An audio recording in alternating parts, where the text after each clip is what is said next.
Magkaigsunan, matag karunugon niya, makadawat kami o inyong mga pangutana. Happy Whispers Meeting Ibog na kalibot. Atong tulumanon oras sa atong Padaran ko silang isyu na walay kalabutan sa krus. Magdesidir na ganita nga mo serbisyo sa atong Ginoo. Ang yawa, pangita o pamagi, mo-offer na mura-mura po o iya sa Diyos. Ang inahan kaya ariglaran ang napulog na mga anak. pinako kalimutan ngayon sa Ginoo. Nga kanang mga kalisod iyang isukli.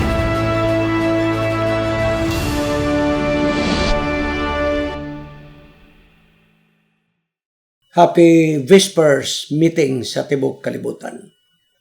Ang atong Anis Media Ministry, Cagayan City, makigkauban kaninyo yung pipila ka mga gutlo alang sa atong tulumanon dugang katinawan.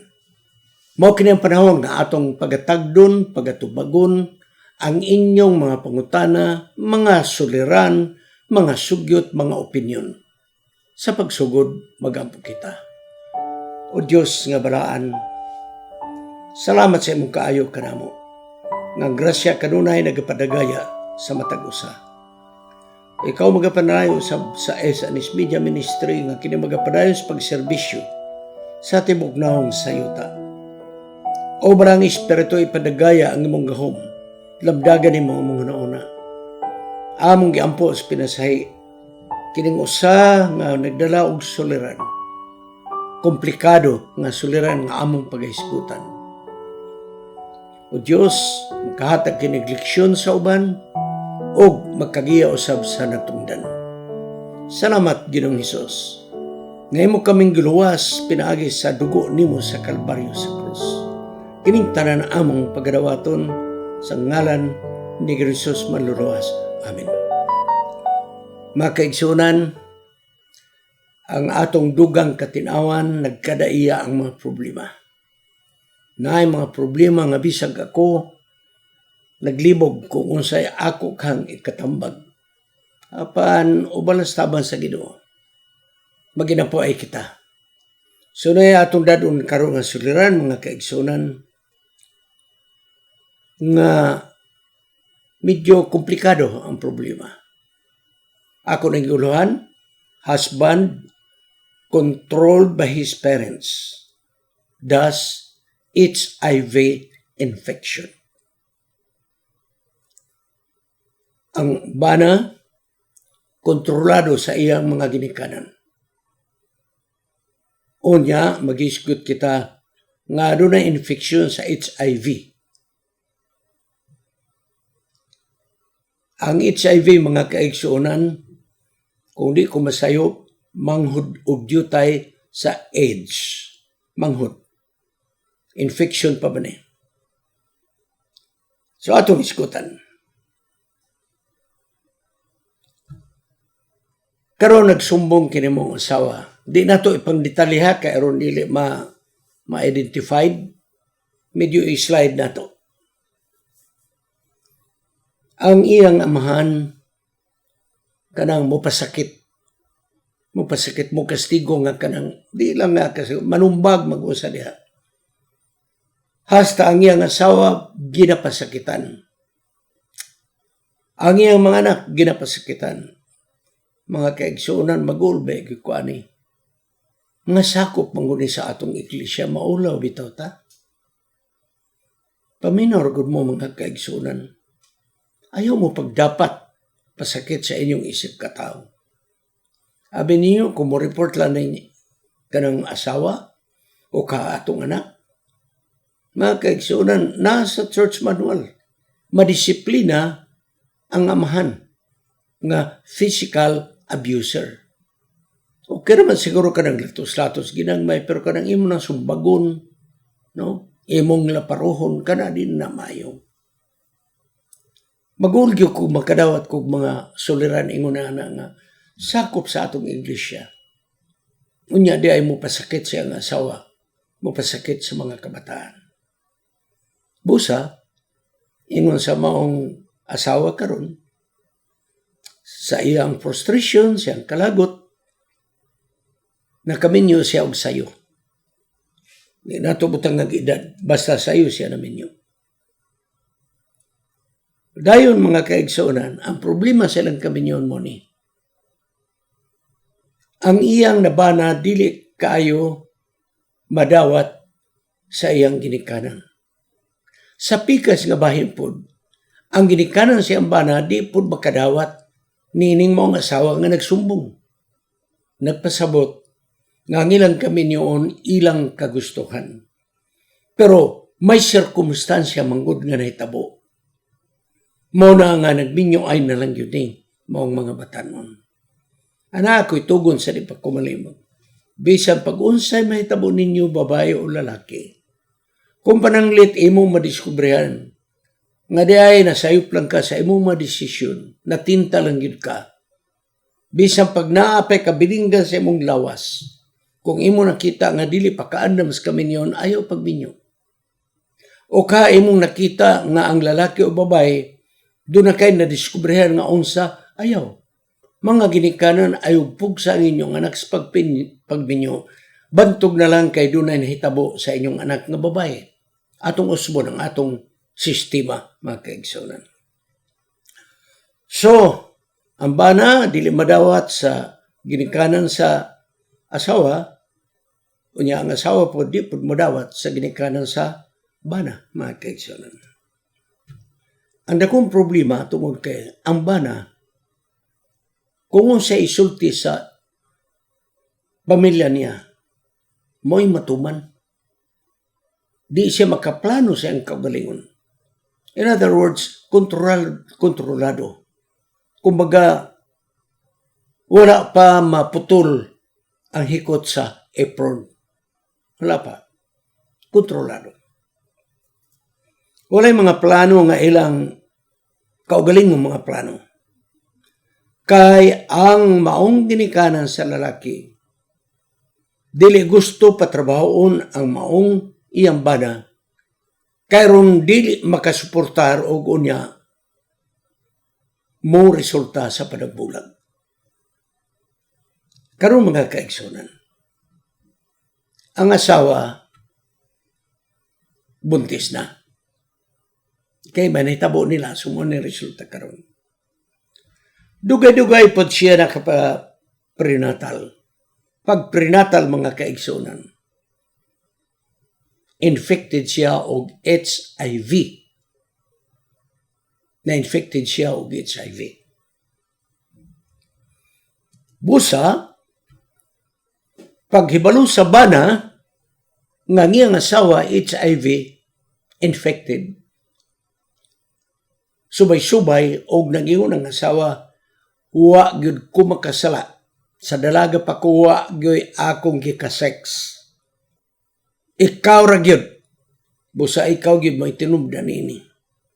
So mga kaigsunan, nahibalaan na kinimbana, mauna, sa wala pa sila magminyo, di na ko nganlan unsay hinungdan, basta mao to ambisyon niya, ngadtungan ni, wala giila og usa hangtod nga di ay ang lalaki, ang bana, maoy carrier sa HIV. Sa katarantar sa mong bana, kahadlok, nga ang iyang asawa na-infected. Na-infected ang asawa, mga kaigsoon. Sa katarantar niya, wala magpahibalo. Milayas o miuri sa ila. Niuli. Aperting lipaya sa pamilya sa lalaki. Mayo na kinakauli. Walay komunikasyon. Niya ay asawang nga kaigsunan infected og HIV, umaanak, ang iyang ginikanan nalipay pod, nga milaya sa mong bana. Pero masawa igsoon, nangitag pamaagi yun, nga magkakomunikar sila. Kaya naman, giblock naman siya, pero dagan sa mga kapanahonan, nakakomunikar sila. Perteng sukuha sa ginikanan sa babae, nga nung nakikomunikar siya. Karon mga kaigsunan, ang pangutana sa asawa, Pastor, O sa may akong buhaton. Umaanak ako. Saan ko naman Wala dire akong bana. Sa atong tinagsatagsaon mga kaigsunan sa pagsulbad. Unahon na ito igsuon kining pagpasakit bitaw. Mga kaigsunan kong ginikanan. Nawala na ang panahon nga magpasakit kita sa atong mga kabataan. Sabi niyo, swerte ng yun, kaya ang bata wala mo sumbong sa gobyerno. Kung isumbong na, sigurado preso ang amahan. Pero wala. Wala.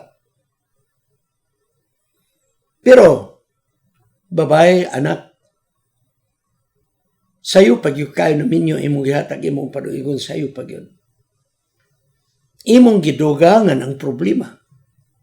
Ginapasakitan ka sa imong amahan, nga nagninyo ka. Una-una na imong masulbad, kaya wanas poder sa imong ginikanan. Wala. Dapat unta, kung nagninyo ka, imong gi-check ang background sa lalaki. Labi na kay pagkakita ninyo, dili siya kaubanan ng to simbahan. Sa dayang ng asawa, una pa siya nagpabautismo sa atong iglesia. Mga ulitaw, mga dalaga, paminaw mo. Properly check yun ang background sa inyong uyab. Labi na kung magminyo mo. I-check yun. I-check yun. Unsay mga kasikas kinabuhi nining tawhana. Kamu diha nga mga kabataan na naminaw na ko. Kung naamoy mga disappointment sa inyong panimalay, ang pagminyo, dili sulbad. Dili. Ngano di man mo muadto sa atong eskwelahan o mag-self-supporting. Mas maayon na lang ito magpalabay o besa pagwalo katuig ang self-supporting nimo.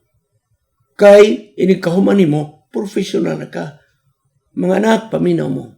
Kung naamoy disappointment sa inyong panimalay, o ang sulbad ninyo pagbinyo, hindi na mo sulbad. Mas maipay mo sugyot ko ninyo, pang-adto mo sa atong eskwelahan. Kung asa ng eskwelahan ninyo, doon na IUP sa Luzon, napay-inlock na sa Luzon, so yes, asa pa, napay nag-view diha sa Bicol, na IUP na sa Cavite, pagkadagay eskwelahan na to.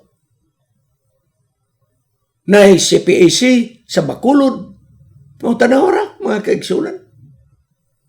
Na MVC diri sa Bukidnon, na SPAC dito sa Davao. Dili ang pagbinyo mo'y sulbad.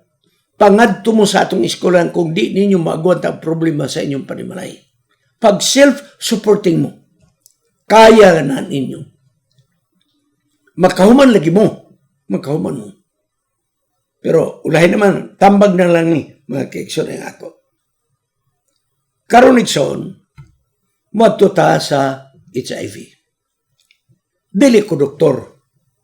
Dili ko mangahas og detalye, pero na ako'y gamay nga nabalong kay nag-research lagi ko ani. O ako nasayran nga kung ang lalaki HIV, o niya makipag-sex siya sa babae, dako porsyento nga may HIV po ang babae. Kay direct man yun ang contact. Naman ko na sa liquid, mga kaigsonan. No? Saliva o sperm. Seminal fluid. Yun, ana. So, kissing. Yun, ana, mga kaigsonan.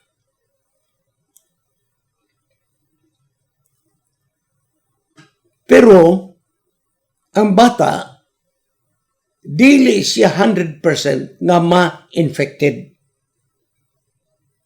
Kung, number one, sayo nga na matikdan nga ang inahan HIV infected.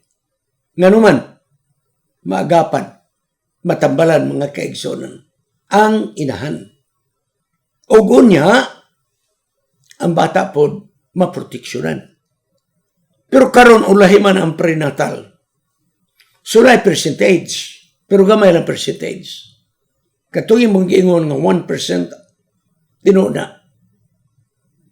Kung religiously mutultul ka sa schedule sa pagpatambal, kay libre man ang tambal. Ikaduha, malikayan ang infection sa bata kung dili nimo patutuyon ang imong bata. Breastfeeding. Dili. So kinahanglan, gatas na. Bibiron. Nakaron problema. Walay amahan. Magpalit patagatas nga tag 3 mil ang lata. Nagkapatong-patong ang problema. Balo ka ngano, asawa, kaya ang imong problema, gisulbad nimo sa laing problema. Mo ni so nagkatay-katay ang problema. Nagkatay-katay. Di ba? So moari na ta sa imong infection, asawa, please, ayaw gyud sipyata kung unsa schedule sa doktor nimo, tul-tul gyud sa schedule. Kay once mo sipyat ka sa schedule, may tendency nga makatakod ni sa imong anak.